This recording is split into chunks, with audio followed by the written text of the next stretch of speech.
your Tuesday Sports Check, everyone. I'm Amajal Knowles, topping sports. The Father Martian Peters basketball tournament gearing up for its championships, which will tip off on Wednesday. But action well underway. This team still trying to lock up their spot in the championship games. Our intern Swanson Gibson roaming the sidelines over at DW Davis and gives us this update.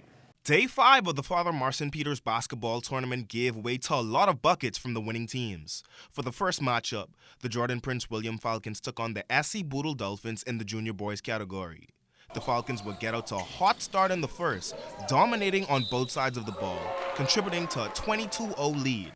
The Dolphins, looking to make a comeback, would make several shots down the stretch, minimizing the deficit.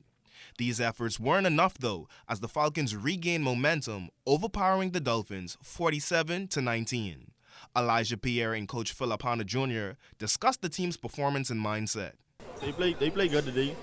We just need to be more advanced on the defense and keep playing on, because we ain't doing this thing. We been working hard, coming to practice every time. We got lose. Guys came out aggressive today. All right, we tried our best to come out defensive. And that's what kept us true. Well, the mindset is to try to get the championship, and we'll see what goes from there. I have a very balanced team, a lot of 7th, 8th graders, a few 9th graders. We're just getting used to this tournament here this first time, so we'll see how it goes from there. The Falcons and the Dolphins matched up again, this time in the intermediate boys category. It would be a different result this time around, as SC Boodle poured it on from three-point range, defeating Jordan Prince William 44-10. Coach Jude Hart praises his squad. I'm very proud of these young men. They came here and they worked out and they executed as we planned. We came down here to represent Abaco, and we're doing a good job at that. How important is it for your guys to be able to come down and compete in this tournament, and also what's your future mindset for the upcoming games? Oh, it's very important for these guys. A lot of them, they are new to the game, and we are at the developmental stage with these kids and executing. So we look forward to great things coming back here, maybe at CI Gibson tournament, and then with the seniors down in with Hugh Campbell. The championship games for the various divisions expected to take place tomorrow. For ZNS Total Sports, I'm Swanson Gibson Jr. Thanks, Swanson. Still on hoops from the collegiate ranks, you'll have Matthew McCoon and forward Rayma Collins looking to help the Ole Miss Lady Rebs get back to their winning ways. Lady Rebels would defeat the University of South Alabama decisively 94-39 to remain undefeated at home. The 94 points tie for the third most in the Matthew McCoon era. And the Rebels' 55-point victory over the Jaguars is tied for the 10th widest in program history. For the Bayman forward Collins, she would have another solid outing, recording her second consecutive double-figure scoring game.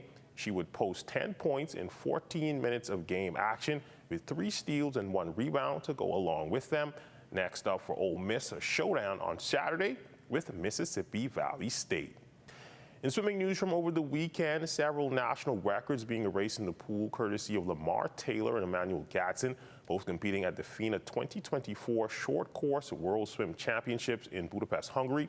For Taylor, he would finish third in his heat in a time of 23.51 seconds. This was in the prelims of the men's 50-meter backstroke to shatter his previous mark of 25.12. For Gatson, he would finish 5th in his heat, but set a new national record in the men's 200-meter breaststroke for the new mark of 2 minutes, 10.49 seconds.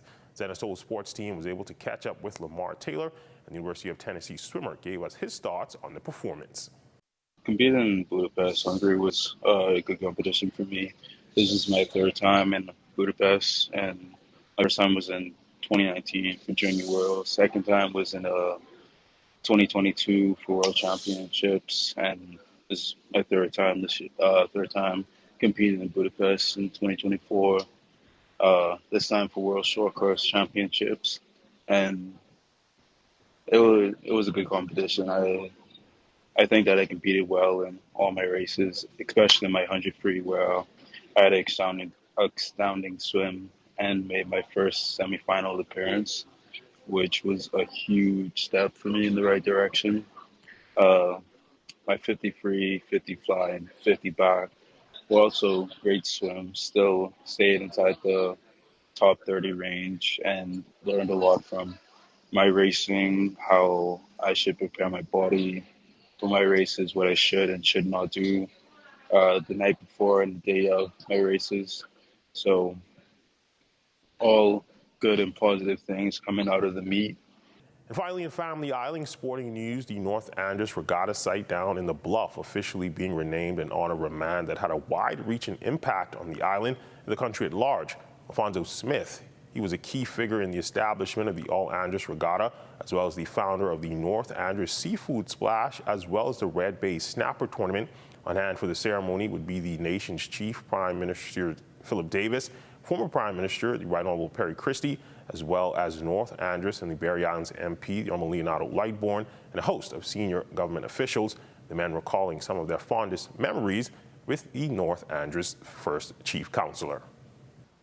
He believed in the strength of community, and his life's work was to ensure that North Andros would always stand tall. Let me share a story that stays with me. I remember visiting Alfonso during one of his many community projects. There he was, surrounded by young men and women, not just giving instructions as he always do, but working alongside them, teaching, encouraging, and laughing. He was huge and smooth, well-educated, a silent gentleman. At the time, it was not difficult to recognize who his son was out of the instructions that he gave him. He echoed, "Jimmy, you got to do this and you got to do that." He was persistent in his ability to coach and wanted the best for his son and the entire Andros team. And that's when we look at your sports on this Tuesday. A check on weather when we return.